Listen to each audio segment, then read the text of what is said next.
Tulane University in New Orleans, Louisiana, has released its class of 2028 profile. And today I want to dive into it to dissect whether or not the affirmative action ruling in the United States of America has had any impact on the composition of Tulane's entering class. My name is Craig Meister. I'm a college admissions coach. You can learn more about me and how you can work with me one-on-one throughout the entire college admissions process on my website, which is collegemeister.com. And if you're interested in learning about whether or not you are or your student is on track for selective college admission in the United States of America, visit areyouontracktogetin.com.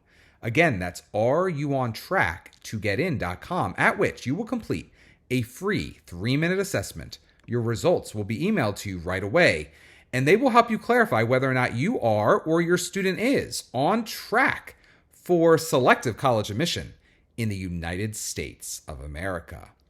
Tulane University is a selective college in the United States of America, and it is one of the larger universities to have now released its class of 2028 profile. These are the students who are entering in fall 2024 and are expected to graduate from university in spring 2028. And there has been a lot of talk both before and after the Supreme Court ruled that affirmative action in college admissions is no longer legal in the United States, that there would be great shifts in the types of students admitted to selective colleges and universities, specifically related to race.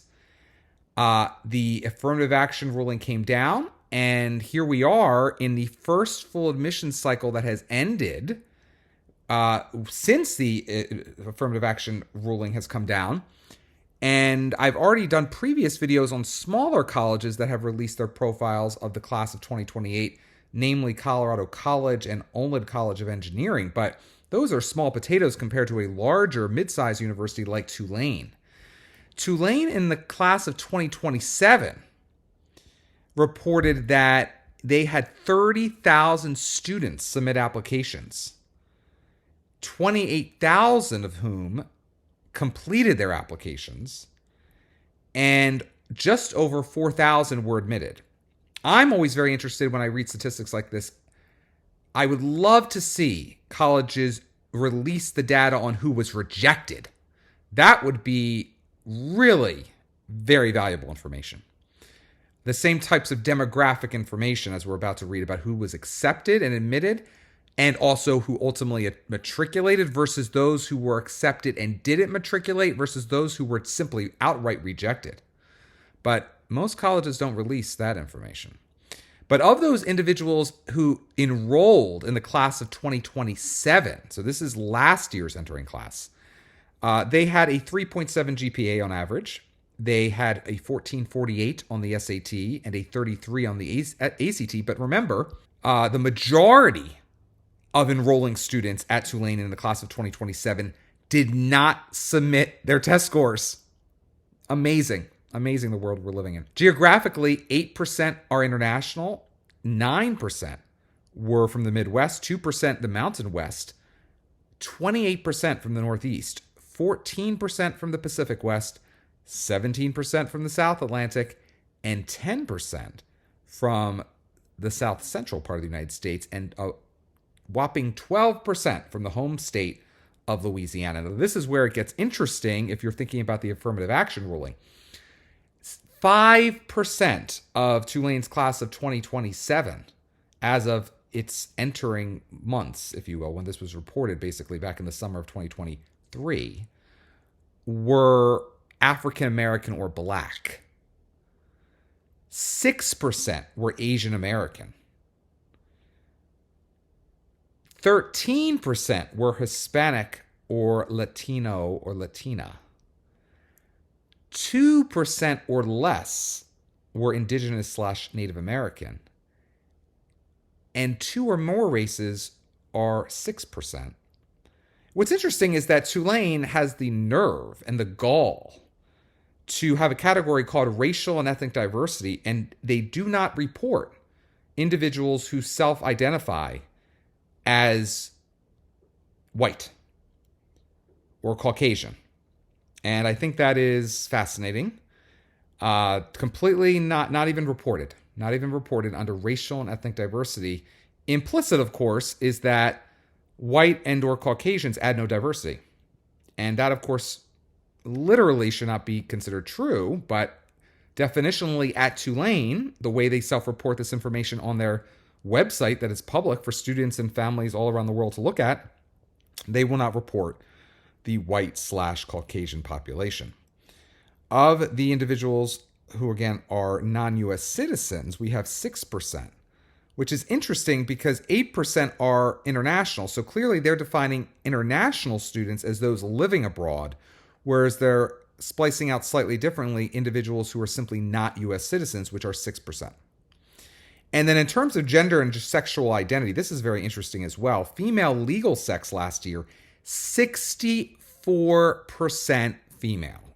Houston, not too far from New Orleans, we have a problem when we have, if it was the other way around, there would be cries of misogyny against Tulane. But of course, silence is golden when the statistics are this lopsided in favor of female legal sex. 36% male and 15% identified as LGBTQ in the class of 2027. First-generation college students were 10%, and federal Pell Grant recipients from low-income backgrounds were 9%. Now I have hot off the press the class of 2028 profile at Tulane. Here we go. More than 32,000 students completed applications for admission to Tulane. So the numbers went up in terms of applications completed, and 4,500 were admitted. So there are more students being admitted as well.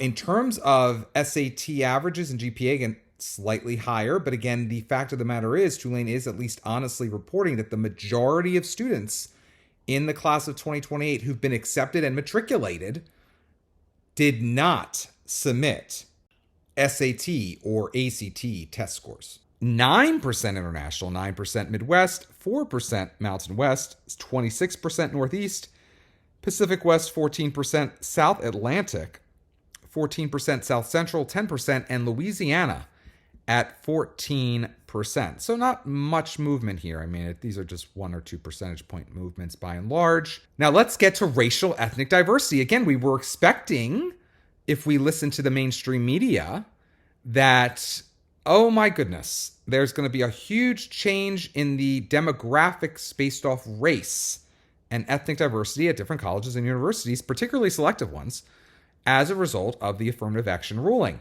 African American or Black, 6%. Now remember, last year it was 5%. So interestingly enough, with affirmative action now officially outlawed in the United States by the Supreme Court of the United States, there is really a statistical blip, but it's actually more African Americans and Blacks than last year. As it relates to Asians, we actually have 1 percentage point fewer or less than last year at 5%.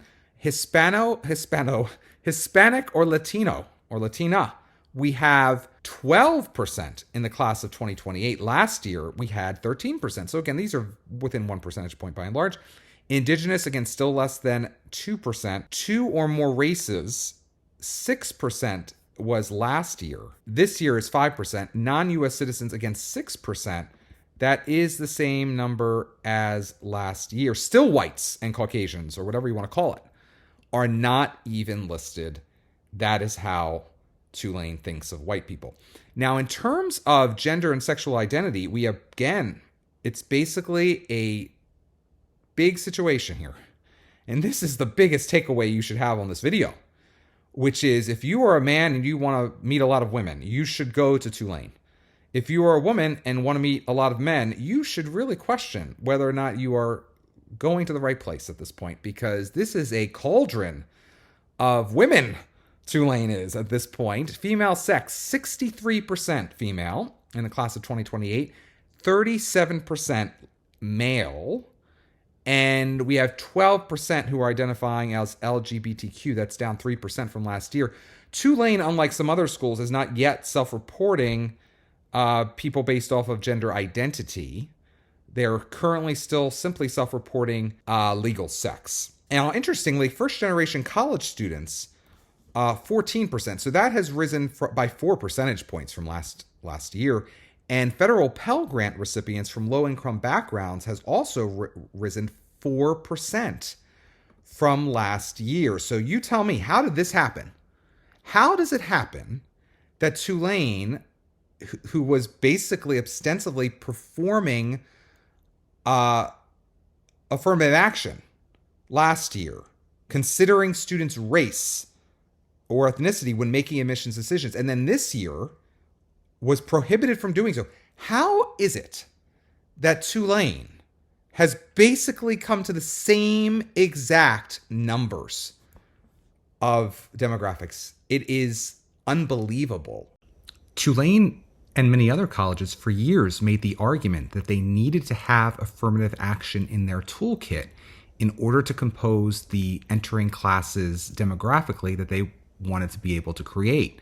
And that if they didn't have this tool in their toolkit, the whole demographic balance would be thrown off. Well, now that affirmative action has been outlawed for an entire admission cycle, and we have a situation where the demographics are basically exactly the same, something is not adding up. Either they have found some workaround to get the exact same numbers as affirmative action was able to produce, and they have yet to share what that workaround is, or affirmative action was not actually having an effect one way or the other, and without it, there's been no change whatsoever. Now, I will say one more thing. Now, many students, despite or maybe because of what I've shared today on this video, are extremely interested in Tulane University and they really want to get in. If you are one of those students, then I strongly recommend a new product I'm offering this admission cycle during the 24-25 admission cycle. It is known as my Pread. When you have finished your Common App and you want to know if it's as strong as possible and whether or not in its current condition your chances of admission are impressive, inconclusive, or inadequate, then you want my Pread. Getting my Pread now means having me review your entire application to Tulane or any other university for that matter, just like an admissions officer or admissions committee will review it later, and receiving by email no later than the time you reserve a comprehensive report highlighting what's working and what's not on your full Common App, and in this case, your Tulane Common App supplement. If you have yet to submit your Common App to Tulane, my Pread may motivate you to make adjustments to it before your deadline. If you've already submitted your Common App to Tulane, my Pread will prepare you for what I deem to be your likely admissions outcome at, in this case, again, Tulane University, but I do it for any number of schools that are members of the Common App. I call this infotainment. This is an informational and entertaining product. It might keep you engaged as you're waiting patiently for your admissions decision from Tulane if you've already submitted your application. But like I said, if you have yet to submit your Common App to Tulane, it might give you the time and the information you need to consider some adjustments. So definitely consider my Pread. To learn more about purchasing this product known as my Pread, go to mypread.com. Again, that's mypread.com.